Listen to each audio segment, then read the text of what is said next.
Good evening, everyone. My name is Fatima Ramirez. I am a proud member of KQED's Community Advisory Panel. We are a group of volunteer community members that supports KQED in community building in the 9 Bay Area counties that KQED serves. KQED is Northern California's go-to PBS NPR member station. Our mission is to inform, inspire, and involve. And our live events programs aims to bring our amazing journalism to the stage. You can see the full lineup of performances, food tastings, trivia nights, and more at kqed.org/live. All right, show of hands. Raise your hand if you are already a KQED member. I see some hands. All right, good job, you guys. For those of you who haven't joined yet, we'd love for you to become a member. Supporting KQED means supporting local journalism that truly matters. Plus, when you join, you'll get access to some pretty sweet benefits. Look at this list. Backstage tours, discounted tickets, a pledge-free KQED FM stream, just to name a few of the benefits. And now we have an added benefit. Donate $12.50 a month, and you get a KQED artisanal chocolate bar. Woo! It's made by Malena from the Chocolate Bar, an East Bay chocolate company who has been featured on our stages. With notes of ginger and coffee, it reflects the global nature of the Bay. You can scan this QR code to sign up. This code will also be on display in the lobby on your way out after the event. And you can stop by, have a look at our amazing schedule, and join us. Of course, we'd also like to thank the season sponsors who make KQED Live possible, including the San Francisco Symphony and Genentech. We are so grateful for their commitment to supporting our mission of civic and cultural engagement in the Bay Area. All right, but of course, what are we here for today? It's gonna be pupusas. Without further ado, let's dive into the delicious world of pupusas with Salvi Food Tour, Panchitas, Popoca, and Los Bayuncos. Please join me in welcoming our wonderful host who will guide us on this journey. Dosh De Colongon, KQED's food audience engagement producer and host of the digital series No Crumbs. And Blanca Torres, writer of KQED's Latinx newsletter, ¿Qué onda?, and producer for Forum. Let's give them a round of applause.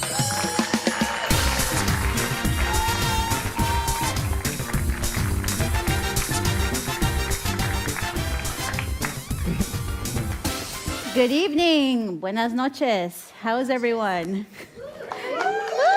Yes. Let's be excited. I'm Blanca Torres. I am a producer with Forum. I also edit and created ¿Qué onda?, our monthly newsletter for the Latino community here in the Bay Area. And I'm very excited to welcome you to this event tonight. We are here to delve into all things pupusas. We're going to talk about what goes in them, how they're made, what are they, but most importantly, who is making them and who gets to eat them? Us. And hi, everyone. I'm Josh Decalongan, audience engagement and content producer for KQED Food. I work on a show called Check Please, and I also produce my online food series called No Crumbs, which I think that you got to see a little bit of that earlier today. I'm also the editor of our bi-weekly food newsletter called The Sauce. Please be sure to sign up if you haven't already. So this is our 4th Showdown event for KQED Live. The first one we did was on salsa, so we featured salsa makers from the Bay Area and salsa music.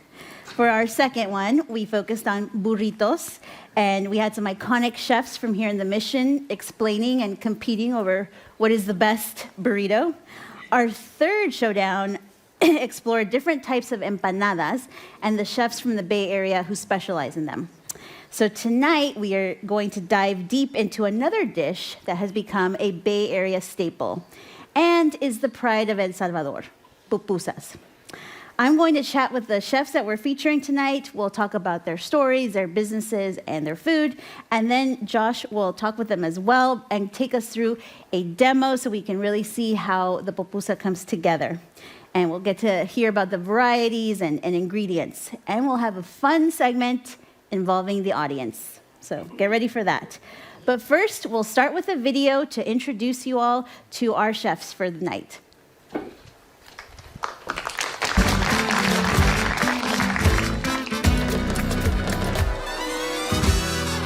They say in the beginning, food, everybody had their specialty. You had the bread person, you had the chicken person, you had the steak. And some guy came and mashed everything and put it on a plate. It's part of food, which is what I love about food is you don't give a fuck. You know, there's no bars, there's no restrictions to what we can do. Can't nobody tell us anything. Some people are really delicate with culture. Oh, don't mess up the culture. Now you're trying to change it. Some aren't gonna like it, and it's fine. You can accept that too. You should be able to accept that negativity. But you gotta know that you're also gonna have people that are gonna love it. And I feel like in the culinary world, it's like a rock star, you know? You can't tell me nothing. I've been a big fan of fusion food ever since I first started cooking in restaurants. So I was like, I wanna be able to do something like that with Salvadoran cuisine. Me and my mom started in the Bay Area with doing taquizas and pupusas all over people's backyards. We were probably one of the first ones that would do something like that. No one else had any pupusa lady in their yard making them fresh, and the taco guy there at the same time. One day I remember at a party we had ran out of tortillas, and some guy was just like, just throw it on top, man. Use the pupusa as a tortilla. And I'm like, whoa, that's like 101. You can't do that, you know? But then everybody just started eating them, and I tried one, and I was like, yo, Mom, we can really sell this shit, you know? Like, we can do this. I have ADHD, like pretty heavily, so school was really hard for me, and cooking always comforted me. I ended up going to culinary school. I felt like I was learning someone else's cuisine, and it felt really great, but it didn't feel like 100% me. As I got older and wanted to get closer to myself, this is kind of how I started really getting into cooking Salvadoran food. And I knew that I wanted to make something that I felt really close to and represented who I am. As a kid, I was kind of like, all there is pupusas. Like that's what, en plátanos, en frijoles, en crema. That was pretty much all I ate as a kid. It's not until I got a little bit older and I started spending more time in El Salvador with family, I started realizing, oh shit, there's like a whole nother world out there of cuisine that's kind of untapped to like a lot of people here. I remember going to Cotepeque and like walking into the mercado and just seeing like chorizos hanging everywhere, being like, wow, this is so cool. The other dish that was really special to me is pescado en alguaste. I think the first time I had an alguaste sauce was in the mercado, and it was like pinchos en alguaste, like a little baby crab. The first time I had that, I was like, oh my God, this sauce is like crazy. Like, what is this? It opened up my eyes to like, oh, there's a lot more food to like try and do. That dish is special to me. It makes me really happy because it really brings me back to why I got excited about Salvadoran food.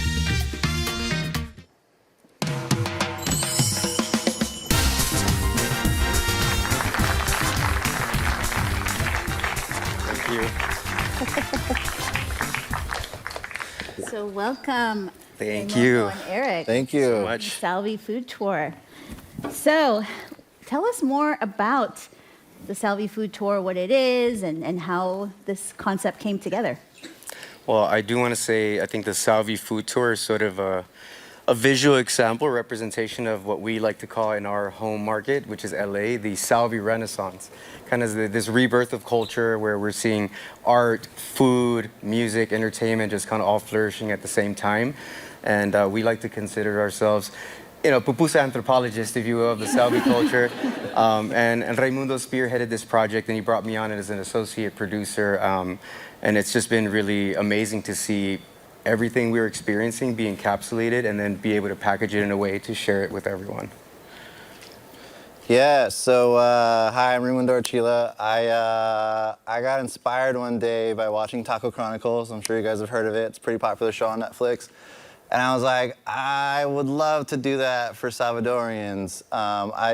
I wanted to do it originally just for pupusas, but I called it the Salvi Food Tour because I wanted to showcase more than just pupusas. I originally wanted to do a proof of concept, and I bootstrapped this project and shot 3 restaurants, which is Bayuncos here, Los Bayuncos here in San Francisco, Popoca out here in Oakland, and I also shot Walking Spanish out in LA. I'm originally a Bay Area kid. I grew up in a peninsula, but I live in LA now. Went there for film school and stayed for the work, you know?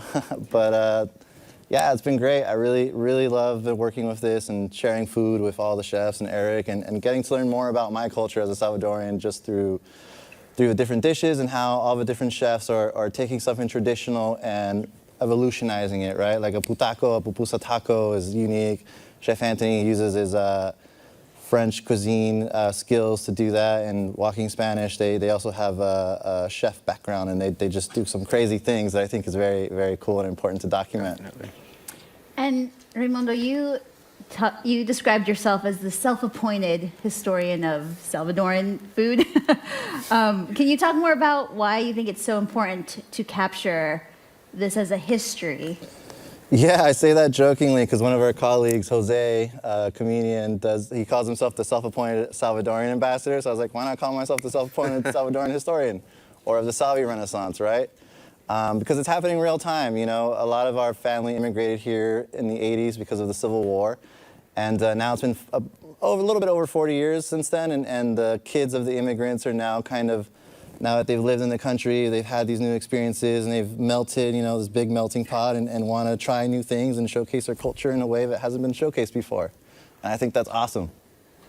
Yeah, yeah. And so I know the Salvadoran community in the United States has some like strongholds like DC, Houston, LA, the Bay Area. Can you talk about how you see these different communities? Like, what is special about the Salvadoran community here?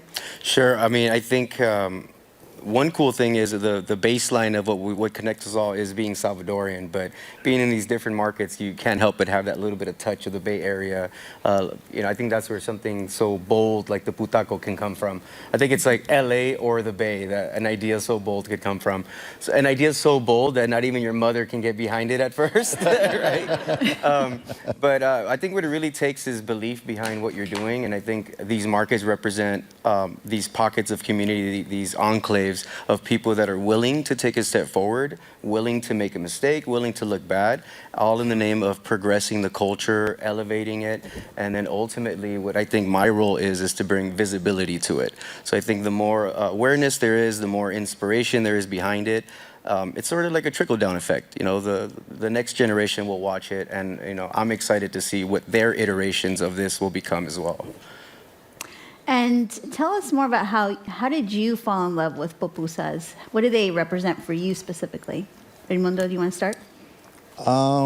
Yeah, I mean, it is a national dish. It is a way that I would spend, I guess, a way that my mom would showcase her culture to me and my friends, I didn't really grow up eating a lot of pupusas in the Bay Area. I grew up in San Carlos and San Mateo, so there's a few pupusa spots, but my mom's a little picky, and she'd always take me to El Salvador every year, and she'd always love the pupusas in El Salvador a little bit more, so I grew up eating them more over there, and as I got a little bit older, I explored more. In San Mateo, there's a few spots that I liked, and then out in LA, obviously it's a big hub, so there's way more places that I really enjoyed, and through doing this project with myself and Eric, we've discovered more, and it's just, it's a piece of home. When I first moved to LA, that's kind of what would remind me of my home. Like if I was homesick, I'd find a pupuseria, and that brought me a lot of comfort.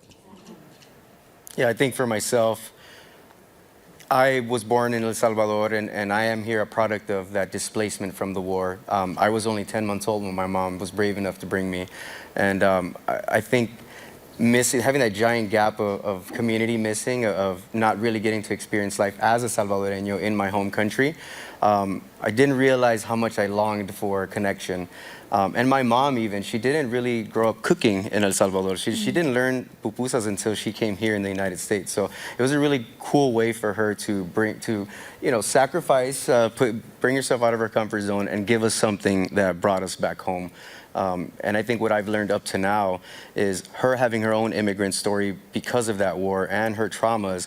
It's been very hard for her to express herself in an emotional way, particularly being her kid. I don't know how many different cultures can relate to that, but one thing that I have learned, and the hard way, which fortunately for me has been the best way, is that each pupusa that my mom has ever given me was that message of love that I thought I was missing.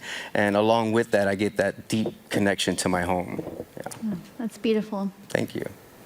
And tell us about some of the content and the stories that you're coming across. I mean, how do you keep it fresh? Like, what has surprised you when you're out, trying amazing food and talking to people? Yeah, I mean, specifically Salvadoran food, I think I grew up with a very defined what it is. You know, pupusas are this thing. The ingredients are very limited. The masa is this, and there is no thinking about it any other which way.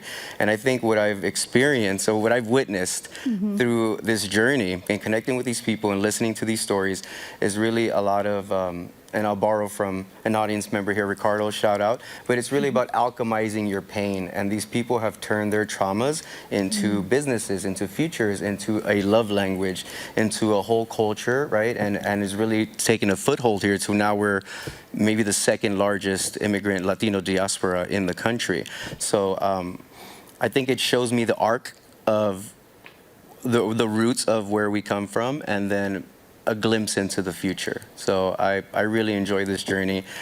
At this point, nothing surprises me, and I'm happy for it because it just shows me that we're willing to sort of, again, alchemize the masa. Yeah. I mean, I echo that. I feel like sometimes Salvadoran culture showcasing is a bit of an uphill battle, right?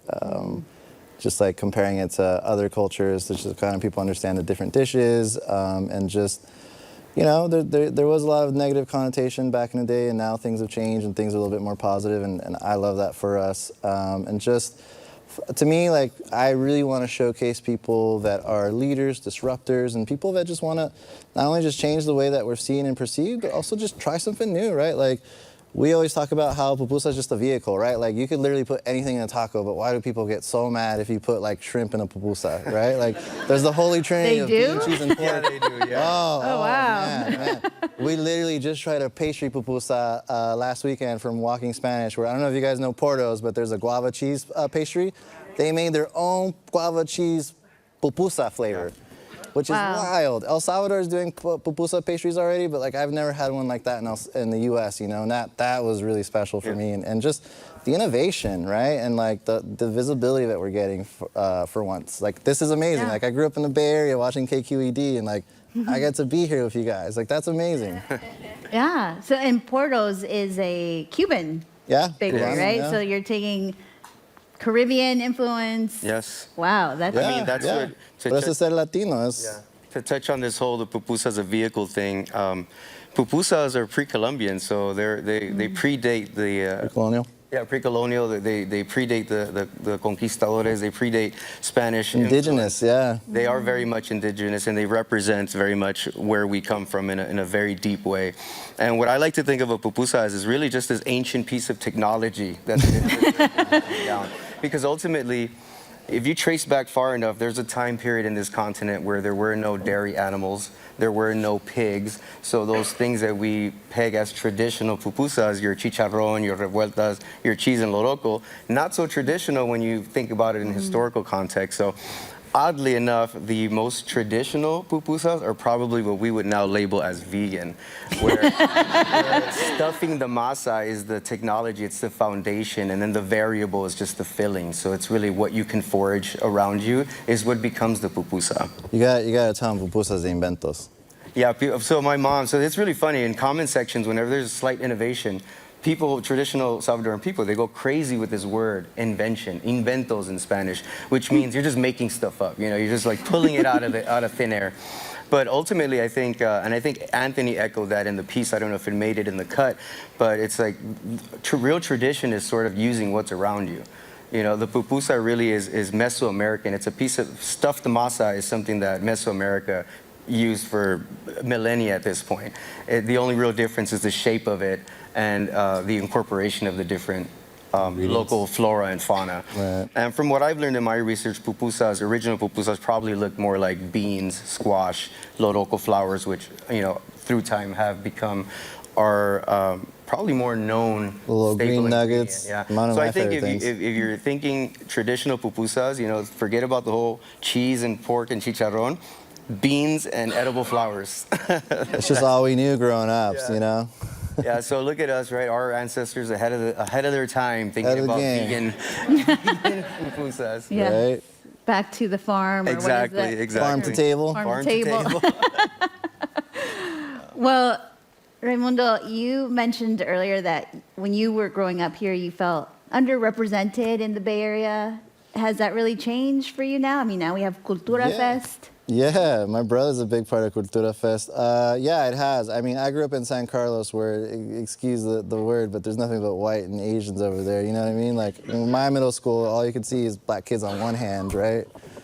So, like, I was kind of like maybe 1 out of 3 Salvadorians in my middle school, and you don't really want to be seen as other, so I didn't really speak Spanish, I didn't really say El Salvadorian. And all I really needed for my culture was if I went to El Salvador, I hung out with family at home or the family parties, you know? And unless you go to San Francisco or Oakland or maybe San Jose, you're not gonna see a lot of Salvadorian stuff. And as I got older, more and more pupuserías were being seen like in Redwood City, San Mateo. And it wasn't until really I got to LA for film school where I kind of started seeing more Salvadorian culture and really reconnecting it here within the United States. And, you know, I'm talking 2012. And then within that kind of like decade, I've seen so many changes here. Like even my brother has taken his own hands to like make Cultura Fest, which was in San Carlos. The first one was in San Carlos. Like to me, that was like mind blowing, right? Like you never would have thought in my entire life to showcase Salvadorian culture in San Carlos like that. And then second year was this year, which was out in South City.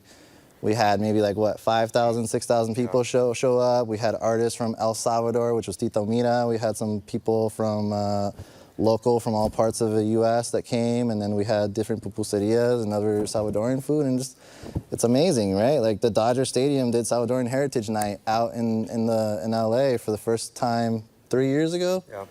And that was historic to me, right? I've never heard or seen of anything like that. Hopefully the Giants do it. Who knows? We'll see. Yeah. Or the 49ers. I don't know, right? That'd be sick. Well, now you're the self-appointed historian, so you're Salvi you're Renaissance. bringing us all along on the journey. Well, thank you so much for telling us you. about the Salvi Food Tour and your stories. Really appreciate it. So now we'll bring on our featured chefs for the Thank you evening. all. Thank you so Thank much, you, Raimundo and everybody. Eric.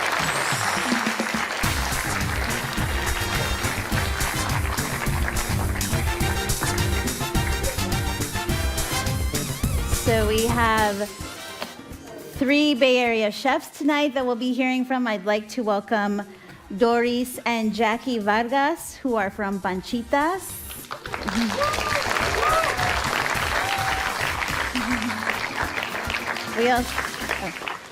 We also have Anthony Salguero from Popoca in Oakland.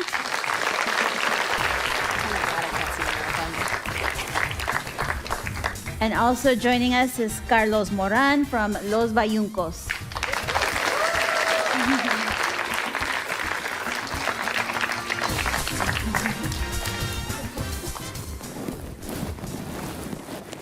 Welcome.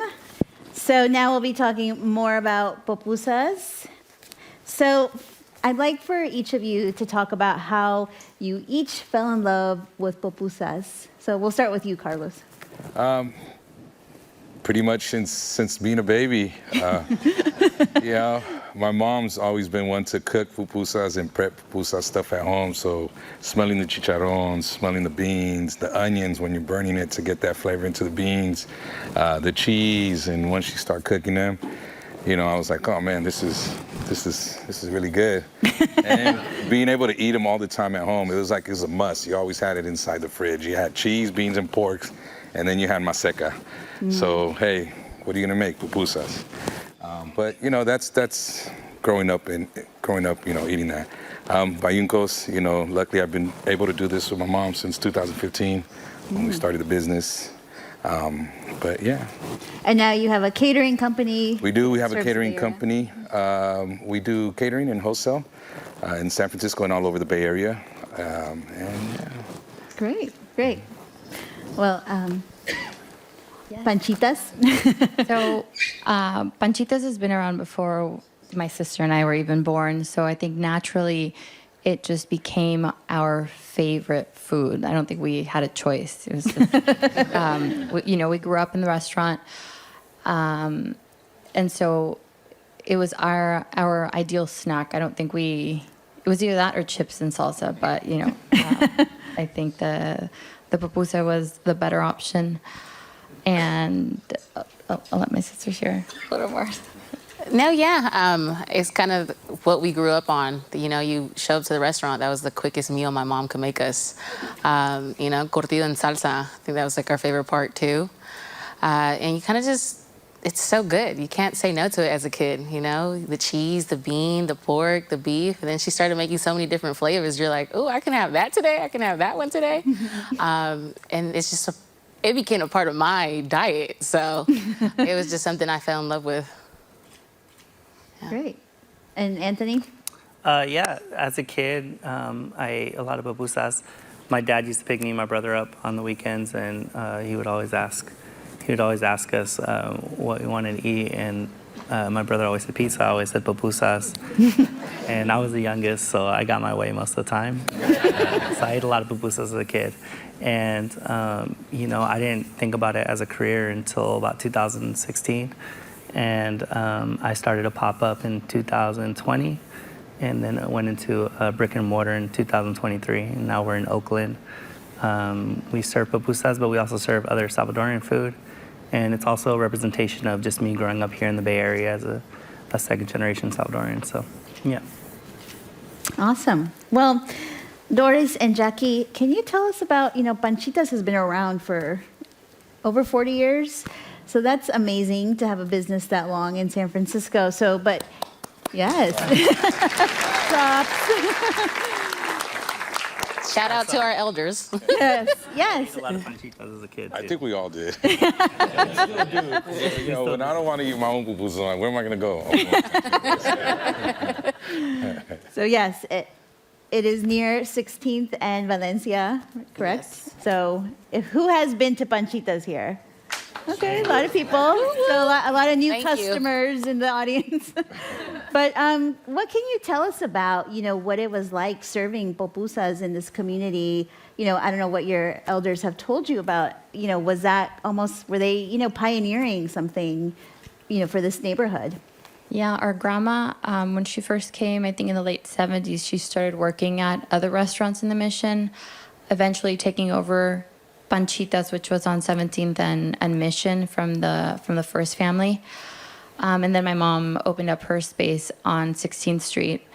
And I think for us, we both made the decision to want to continue it, to honor their hard work, you know, everything they've done, you know, as an immigrant, the lifestyle, and also the space where we can welcome people of all parts of the world.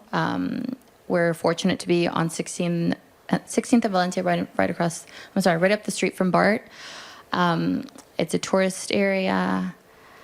I'm sorry, I get a little stuck when I'm in front of people. No, it's okay. But definitely, what I wanted to say is it's not easy taking over a mom and pop shop. So, you know, like, I think that's been the hardest part, being able to transition out of the old ways that our grandma used to do, you know, the thing this way, our mom used to do it this way. And now we want to do it a certain way, but it's a learning process, and I think we're both happy to be on it. Yeah.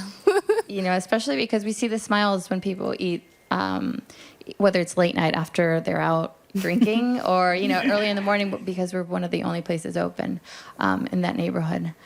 So, yeah, that's my view. Thank you. And Carlos, you were in a totally different profession before you decided to switch to food and pupusas. So can you talk about your journey and how you realized, okay, this could be my livelihood? Yeah, well, I mean, I've always loved food. You know, you can tell by my size, but, you know, but again, just seeing my mom and my aunties growing up when they would cook, you know, whether it was for birthdays or holidays, and they would cook Salvadoran cuisine was always one of the things that intrigued me and caught my attention. As I grew up, you know, I went to a little bit of culinary school and I learned a little bit of French cuisine, but I was like, you know, I'm not that, you know. That's all I can say, but I'm just happy I stopped myself at 7,000. Let me just say that. But you know, I was like, why not learn my own cuisine? You know what I mean? A lot of the time we learn different cuisines, and we, you know, I saw that Salvadoran cuisine wasn't really recognized back then, and so I had told my cousins, and I was like, yo, you know, we're all in the kitchen. Why not learn our own cuisine? My mom's been cooking it since, you know, the 60s in El Salvador and over here too. And now she teaches us, and we slowly learned all her recipes, and it's been growing, for us. So it's pretty cool. Yeah. And what does Los Bayuncos mean? What does that name come from? So Los Bayuncos is like a jokester, a funny guy. It depends how you want to use it, But the way we came around with the name was, we used to be called Tacuzas before, because me and my mom started in 2015. I was doing taquizas all over the Bay Area. Mm-hmm. And so I was like, Mom, why don't you join me? Do pupusas in people's backyards. Nobody ever has been doing both things. And I saw that it was really picking up and taking off all over. People were calling us from, San Rafael all the way down to, San Jose, and we were just traveling.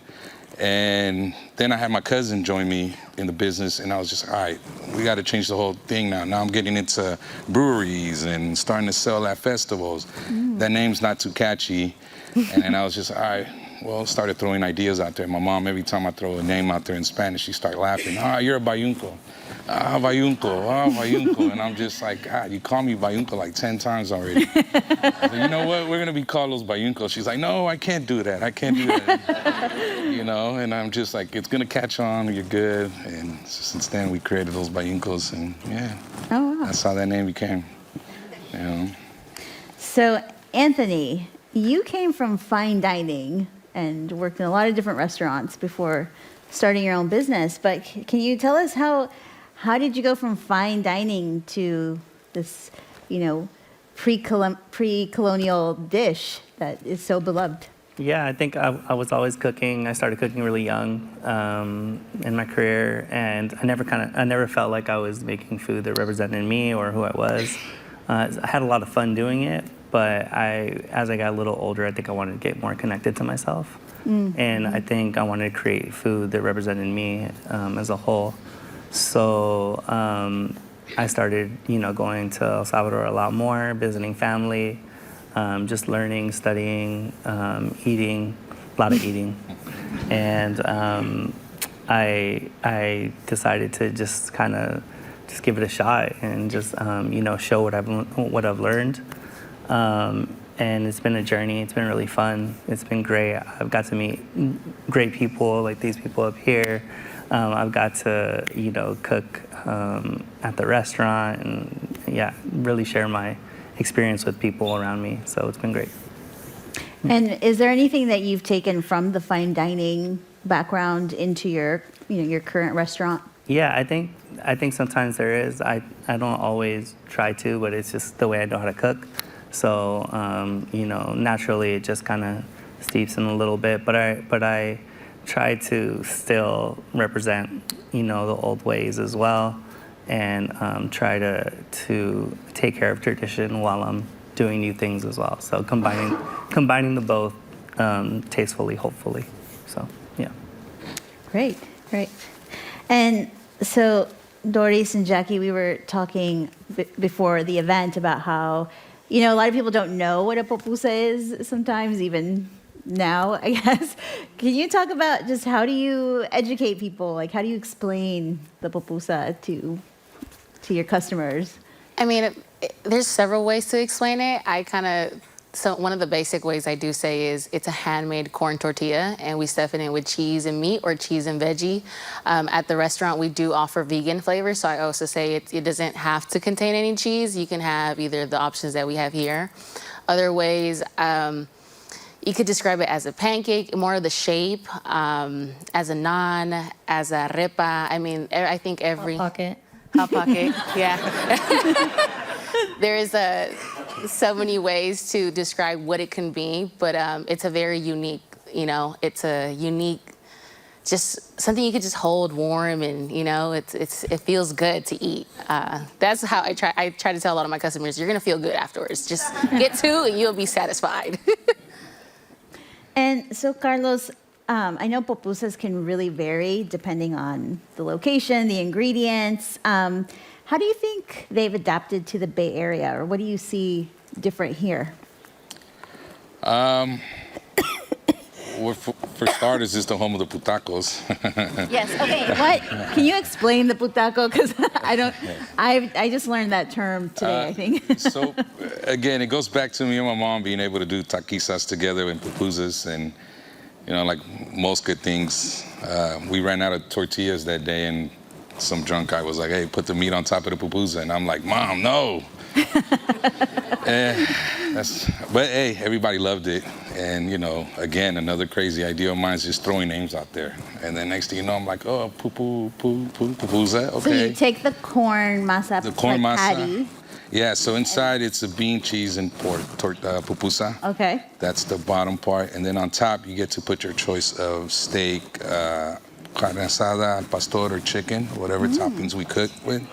And then pretty much you just put your onion, cilantro, a green salsa, and a red salsa, just like your taco topping would have on a tortilla. And you can still do handheld, or you need a fork and knife? No.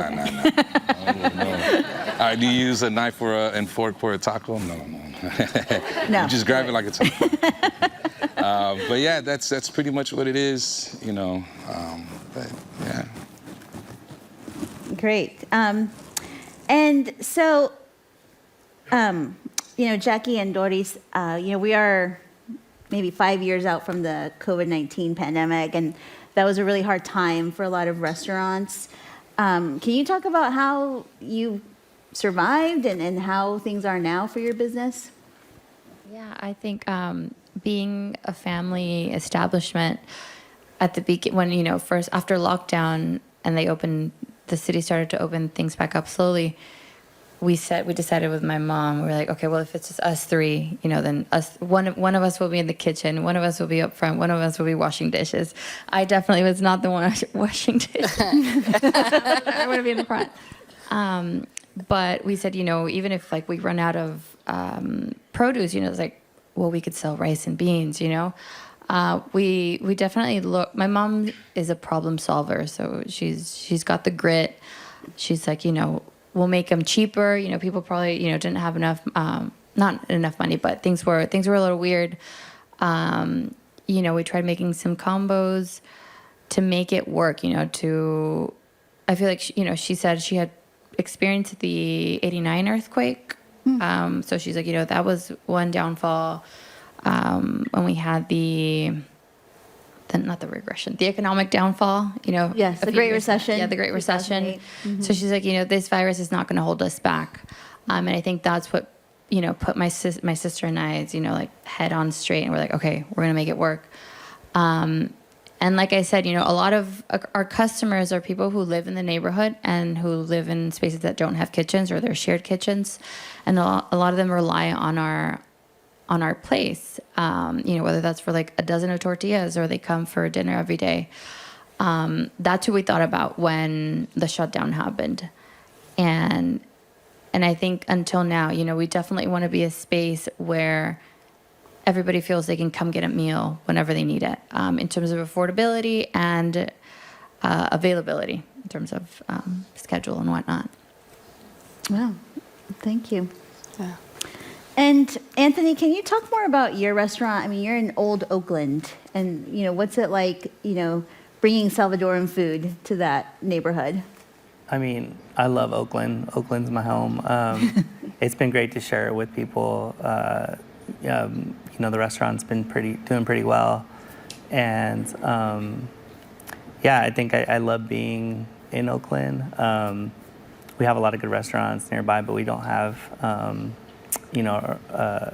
our kind of restaurant in the area, so it's just fun to share that with people, to introduce people to new flavors and new dishes they never had before, like pollo en chicha or pescado en alguaste, like all these new things. So I love answering a lot of questions and kind of exploring these flavors with our customers. It's been great. It's been really fun. Yeah. And what are some ingredients that you'll put in a pupusa that might surprise people? Well, shrimp. I put shrimp in it. Today we have a pupusa de hongo, so like a mushroom pupusa.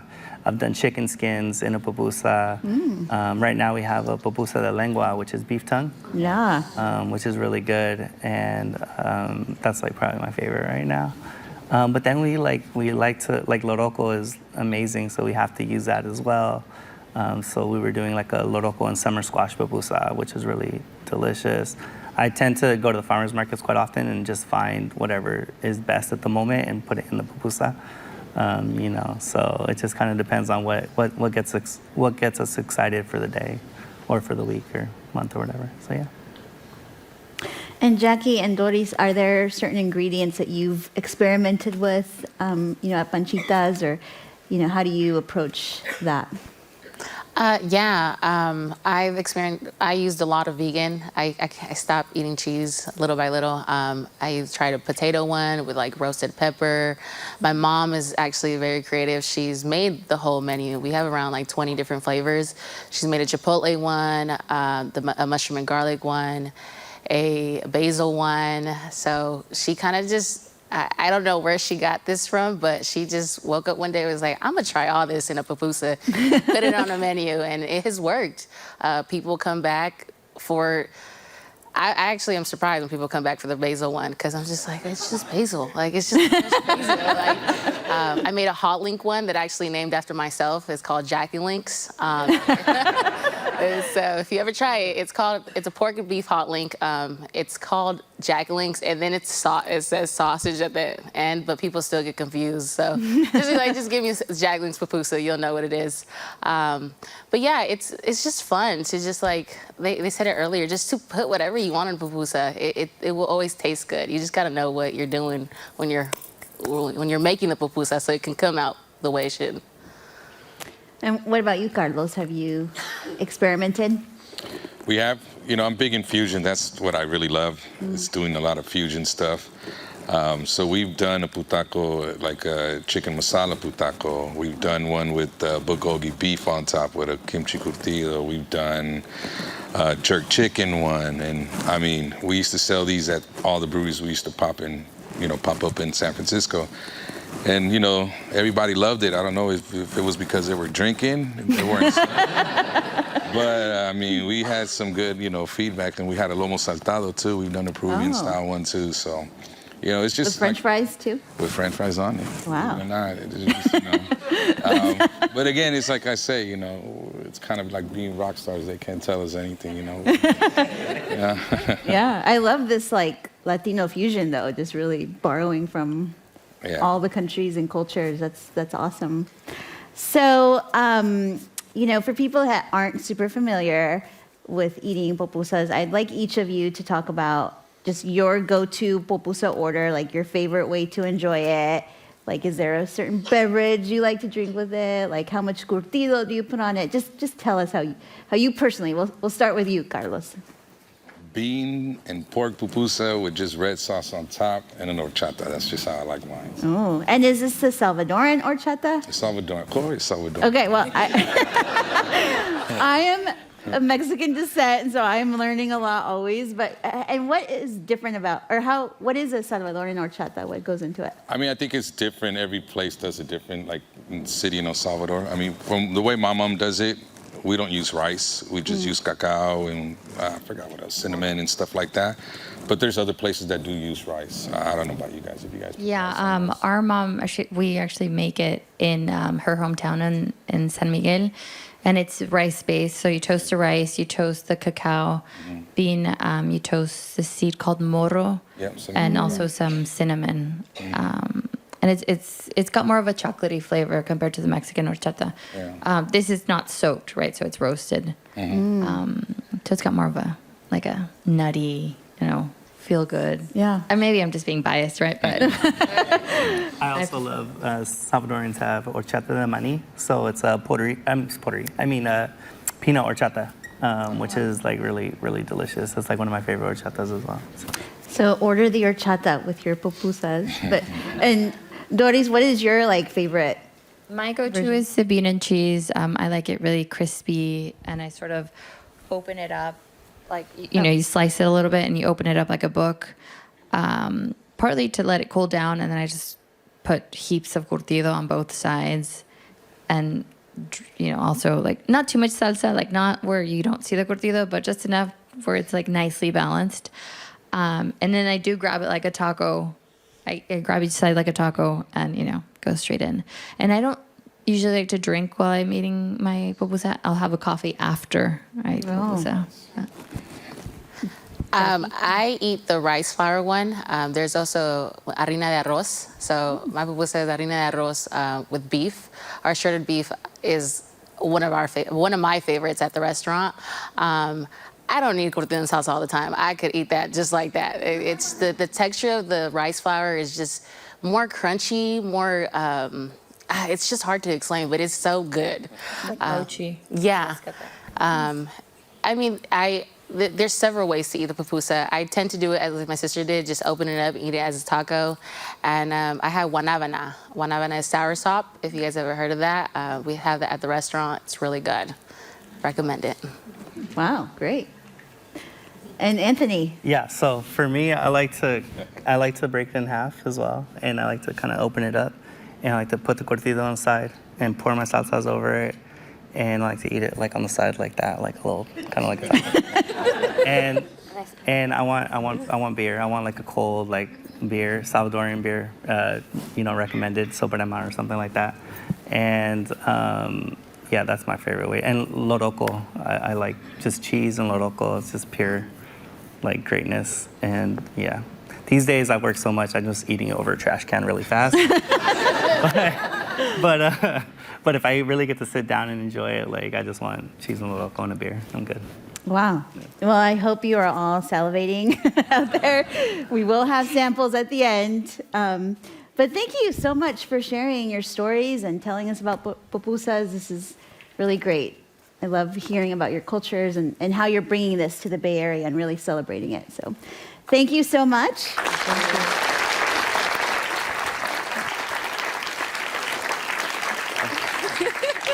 So now we'll have a video from KQED's Check Please. Adam's Pick is a cozy spot where the scent of masa and melting cheese has filled the air for more than 35 years. It's a Salvadoran restaurant where handmade pupusas and other Latin American specialties keep generations of diners, and Adam, coming back for more. Located in San Francisco's Mission District, it's Panchitas Pupusería and Restaurant.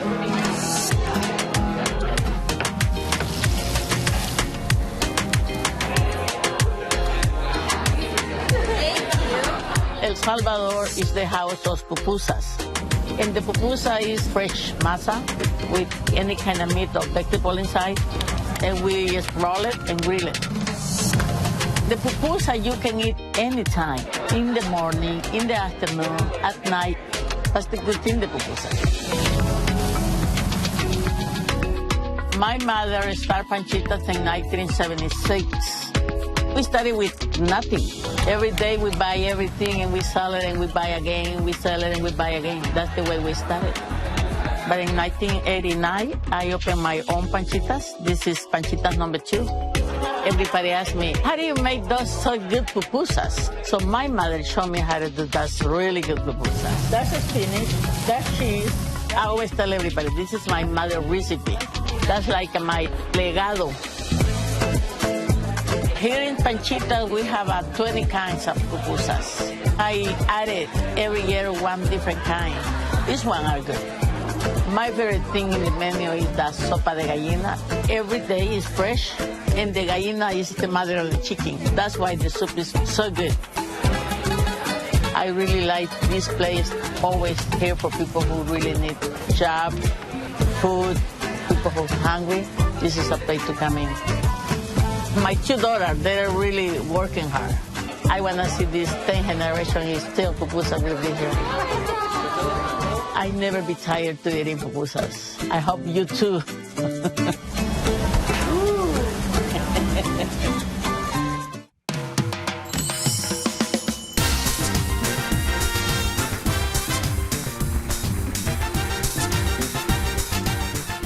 All right. So we've talked about the pupusas. Now it's time to see them being made. I'm excited for this. So what we're gonna do is we're just gonna chat a little bit with the chefs as they make some pupusas. I hope some of y'all will be paying attention because there will be a catch after this. So why don't we start with you, Jackie, and Anthony, as you're starting out here, describe what you're doing. So I am grabbing the masa. I actually learned how to make this at 18. I watched like 5 different cooks at the restaurant, and I learned a technique from each one of them. So you basically make a patty, you round it up, and I have a skill that I call the wheel, and I just go around like this, and then I clap it 1, 2, 3, and it's ready to throw down on the griddle. Oh, sorry, that little sizzle. I'm like, ooh, I got hungry there. Something, it was like a little spark. Just a quick show of hands, who's never had a pupusa before? I'm super curious. I know that's a lie. Oh, okay, I see a hand. Okay, great. Okay, cool. Well, that's a good thing, right? We've all had pupusas because we have such a great, diverse scene here. Jackie, tell us a little bit about what sets your pupusa apart. What's your house style? Our house style is our mixta. It's the pork, beans, and cheese. It's a very traditional one. The beans that we use are red silk beans, so they're very traditional beans from Central America. So that's like the different flavor that we give. And another thing that we're really known for at the restaurant is the crispy cheese. He can never get enough crispy cheese. Like, that's what I tell people. But a lot of people come back for this. I do have, if you can see, I have, oh, my bad. But at the end, you'll see like the burnt cheese at the end. That's a very unique, a lot of people, even at the restaurant, can you let it crispy up a little bit more so that cheese comes out? And I was like, oh yeah, we could do that. So we're known for that as well. I love that, and as somebody who used to, embarrassingly enough, like microwave cheese as a kid and just eat it, like that's embarrassing and delicious. And tell Anthony, tell me about your style and how your experiences, have translated into the way that your pupusas taste. I think so. My pupusa. So we make our masa in house. So we have a giant molino and we grind our corn. And I'm using a lot of like ingredients that are local. These are just mushroom pupusas, and they have a little bit of brown butter in them, a little bit of lemon zest. I suck at the wheel, so I never do the wheel.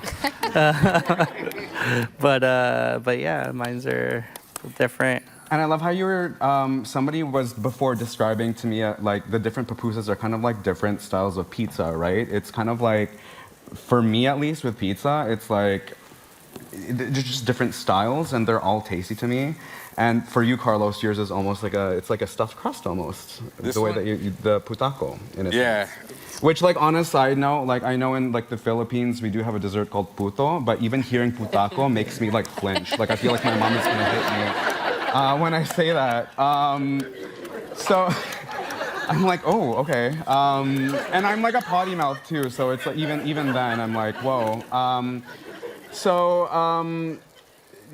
These things, like, especially with the melty cheese, I know, like, I've been to your restaurant, Jackie, and, like, these things take some time, right? Like, it seems like it's, like, something that's flat, but it is something that takes a little bit of time to grill, right? Yeah, it takes, like, around 15 minutes. Well, at Panchitas, if we're slow, then, yeah, around 15 minutes to cook, like, 10 minutes on each side, and then 5 minutes just to get that little, like, crispy. But if you're over super slam, it's gonna take up to 30 minutes just because we don't want to give you a raw pupusa, so everything needs to be properly cooked. And when you have like 30, 40 down, the griddle, the temperature, it's hard to play with. It's one place could get super hot, the other spot gets low. So it's like, kind of just got to know, okay, we're going to have the ones that are almost ready on this side and the ones that need to get ready on this side. But you use comal, so it's like a different. So tell us a little bit about what's the difference there with the comal. So we have a big comal outside. It's a metal comal, but we cook over a wood fire. So it brings a lot of smoke. The wood fire is kind of like blowing smoke out the back, and it's kind of just getting everything really smoked and toasty. It also makes it really crispy. Of a flavor. Yeah, cool. A little smoky of a flavor, really crispy. Normally the ingredients that we put in the pupusa as well is cooked over the wood fire as well. Just depending on what we're doing. But yeah, it just kind of, it's like a little cheat code, just a little, very cool. Little smoke on it. So again, playing with the different styles, right? Exactly. And you, Carlos, so why don't we, I don't know if it's hot enough, but let's just show us how you build your putaco. Sure. So, Weird sentence, but let's do it. you got your bean, cheese, pork pupusa, and then we're just gonna put that pastor inside. Yeah, go ahead. I'll clean it for you. You're just gonna put your al pastor on top. No one's eating this, so don't worry, no one's gonna get sick. I'll probably eat it. Going to sick. A little bit of curtido, a little bit of red salsa. That's the spicy one, and you put the mild one. There you go. Look at that. That's so pretty. Yes. Now, if you want to eat it, you just kind of fold it and pray that everything stays in the middle. So I have to ask, because as somebody who's a big fan of fusion food, like my hot take is that most of what we consume is, fusion, historical mixing of cultures. If you could, add another twist to something else to make it more Salvadorian or, make another fusion creation, what would it be? I'm super curious. Ooh. Cuisine-wise? Ooh, yeah, sure.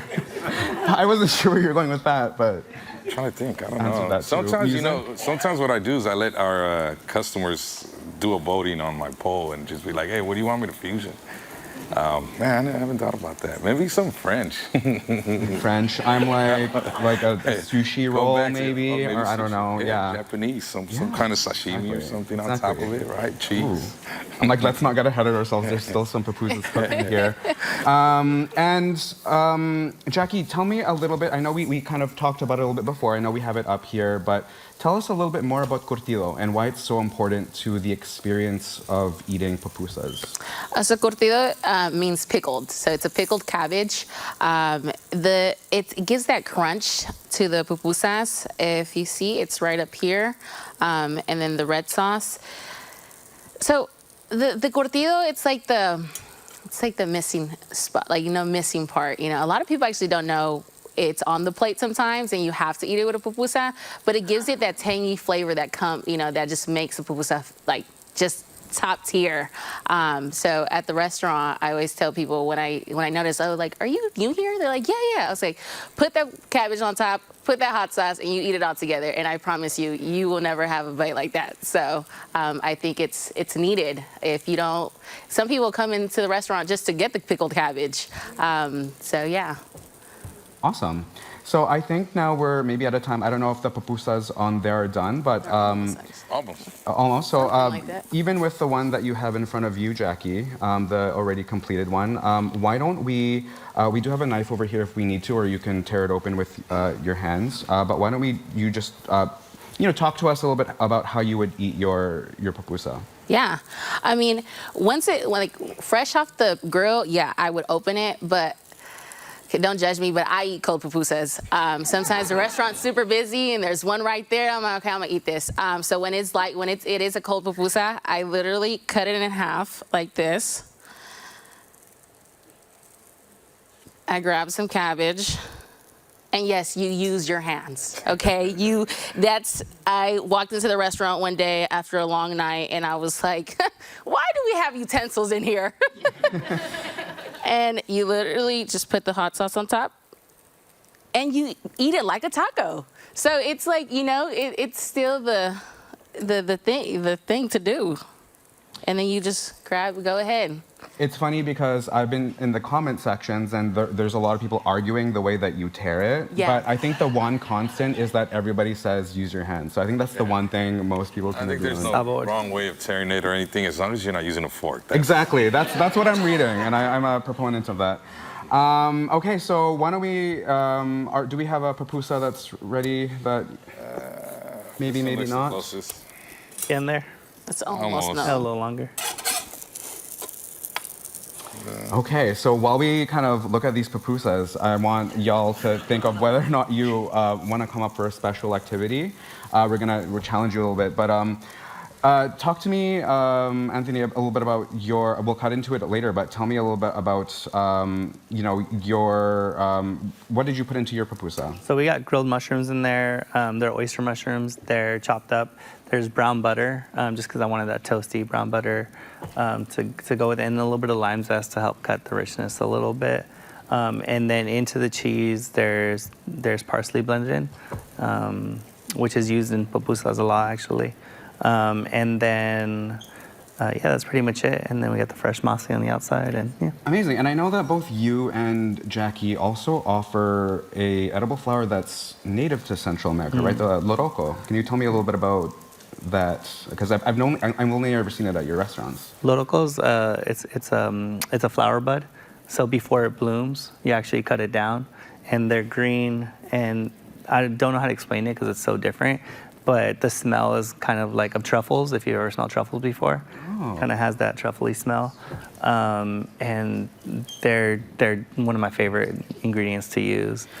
Yeah. It's funny because I did order it at your restaurant, but then I ate it too fast. So Yeah. I was like, I forgot what the flavor is. Oh no. That's why you got to order a lot. Exactly. You know, slow down halfway through. I want to thank these chefs. So we're going to keep you on here just to kind of keep an eye on the pupusas here. But let's have a round of applause for both Carlos and Jazz here. And they'll both sit over here. And we'll just keep our eyes on these. Ooh, okay, salting them. And I'm going to need, and Paloma's going to help me here, I'm going to need one very brave volunteer. Oh, sure. My hand already went up. Oh, great, sure. Your hand was the first one up.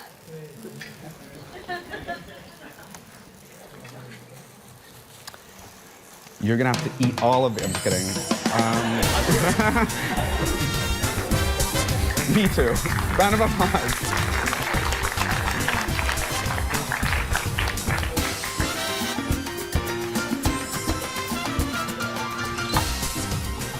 Welcome. Can you tell me your name and where you're from? Yeah, my name's Alex. I live in the Mission, but I'm from Redwood City. So, Fantastic. Yeah, it was funny to hear earlier the commentary about like not a lot of Salvadorans in like San Carlos, because growing up in Redwood City, I'm Nicaraguense. Not a whole lot of it, but then you get like Carla's Tacos, which opened up with like pupusas, and then you got like cipotes down Fifth. So it's kind of cool. Awesome. So what we're gonna do, welcome, and what we're gonna do today is we're gonna challenge you to make a pupusa. Okay. So, okay. Yeah, it sounds like I made it like, oh, you're gonna walk the tight wire here. Like, that's like the amount of stress it sounds like. So, Nope. First time? Perfect. This is great. So for context, I also went to Panchitas Pupuseria, and it was harder than you expect, but I'm also not good with things with my hands, except for playing piano, because, yeah. I don't know why I brought that up. So let's just dive right into that. I was like, I have to save face somehow. So yeah, Anthony, why don't you teach us how to make do it. pizza? Okay. Yeah. So, you know, you can grab as much masa as you want. I feel like that's probably a good amount right there. You kind of just want to get a feel for it. I love the way it feels, like Play-Doh. Yeah. Okay. So you just kind of roll it up. You can go a little more than that. A little more? Yeah. Like double that. Double. A lot more. Get in there. There you go. Okay. So I always start with a nice ball. Okay. Okay. If you start with a nice round ball, you're going to end up with a nice round pupusa. So you start with a nice round ball. And then what you want to do is you want to start flattening it. So I use this hand to kind of to hold the pupusa, and then this hand guides it. So I basically, you kind of want to open it up. Start opening it. There you go. Start opening it up. There you go. Yeah. Yeah. Okay. So, and you always, and like a little trick is you always keep like a wet towel on your masa. Like I could feel mine drying out already. So yeah, always have a wet towel on your masa. Gotcha. Okay. And then basically we're gonna get some cheese. And this is like really like, you can just go as much as you want. So we're just gonna, I'm gonna go big because I got my lactate pills in the back, so. I literally took Lactaid like backstage. I was like, I have to. We actually have them in a little jar in the restaurant. I love that. People always think they're taking mints. care of your Yeah, yes. yeah. Okay, so you put it in there. I'll go double. Okay. Yeah. I said as much as you want. So the trick here is But to I do lied. more than you think. I feel. I think that's Yeah. okay. I'm underestimating every Yeah. time. Don't hold back. Okay, that's great. So all right, so now basically you grab it, you hold it, and what we're gonna do is we're gonna start to kind of raise the masa up with this hand. This hand is kind of guiding it, right? So it's almost like a little, You had to get the best. Like, almost like pupusa guest up. it's almost like a little. That's really good. Almost like a little dumpling, I guess. Okay. You know. And then you always end up with this little this little bad boy. You can just take that off. Okay. There you go, and that just goes back into the masa for the next one. And then, Am I making another one? if you want. Okay, and then now we have, you can pull that off and put that right there. Beautiful. And then we're gonna close that off and then go back to what I showed you before. Just like that. Round of applause. This is. Okay. That's great. And then you could always do like a little like if it's not round enough or you don't like it, you can always do like a little, something like that. You just gotta And that's where you want to get it. Okay. Yeah. It's like you're spanking. Oh. There you go. There you go. I will say, like, smacking a piece of masa feels so good. Okay. You ready? Yeah. All right, just drop it down. Oh. That's it. Not that hard. I don't know why I did that. Okay. And then, yeah, that's it. good. And now we're just gonna, that's beautiful. Good job. Another round of applause. That's great. Thank you so much. And we'll serve some pupusas later after. Thank you. Yeah, no, you're too. Thank you. Do you want to open one up? Oh, actually, come back. We'll open up another one, and we'll just take a look at, what goes into your pupusa. So this one's one that's been kind of warming up for a while here, and so why don't we? You got it? Yeah. Yeah, just rip it Careful. from the beginning. There you go. Let me see that. No, let's bring that closer it. here, so we can kind of see the gooey goodness. Yeah. And then, like, the real trick is, There you like, go. is the cheese pull. Like, you got to get that cheese pull. You gotta get Like, that's, There you that's go. Live cheese pull. It. Yeah. Yeah, Live you cheese should pull. try it. I'm gonna burn my mouth. No, don't open your mouth. Don't open your mouth. Purple pupusa is kind of weird. Oh, okay, sure. Just like y'all gotta take lactate pills. I'm gonna burn my mouth a little bit. Yeah. Okay, how's it taste? Delicious. Yeah.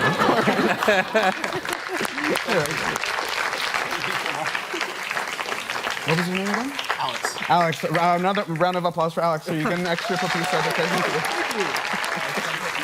Thank you so much. Great. Thank you so much for leading up. Maybe we should keep an eye on those. Yeah. They're good. They're good. Okay, cool. So they're going great. Thank you so much. I'm gonna welcome our co-host back, Blanca.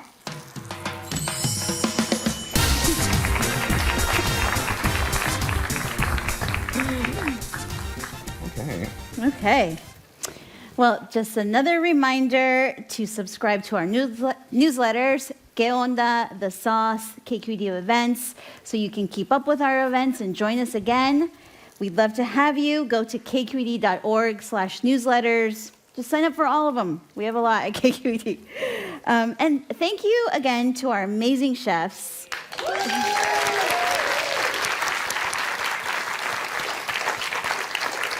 And please make sure to patronize their restaurants, to support small businesses, to support Cultura in the Bay Area. It's so important. Thank you all again for sharing your culture with us, your insights, your beautiful food. We can't wait to actually get to taste it now. So everyone will receive one sample from each restaurant. So take notes. Yes, and thank you again. And before we let you go here, I just wanted to let you know about an event coming up on December 16th, which is a Tuesday, piñatas and sweet treats with Mission Loteria. Well, there'll be fun, history, symbolism to be had and enjoyed, so that'll be fantastic. And also wanted to mention that the list of all the great benefits of becoming a KQED member will be on display in the lobby on your way out, along with our schedule. And if you didn't get a chance to scan that QR code at the top of the show, you can do so in the lobby. Program guides are also available at the exit. Take one home and mark your calendars. Thank you so much for coming. I'm like so distracted by the fries. It smells Thank you so amazing much up for here. coming. Yes. Please enjoy some samples in the lobby. And thank you again. Thank you.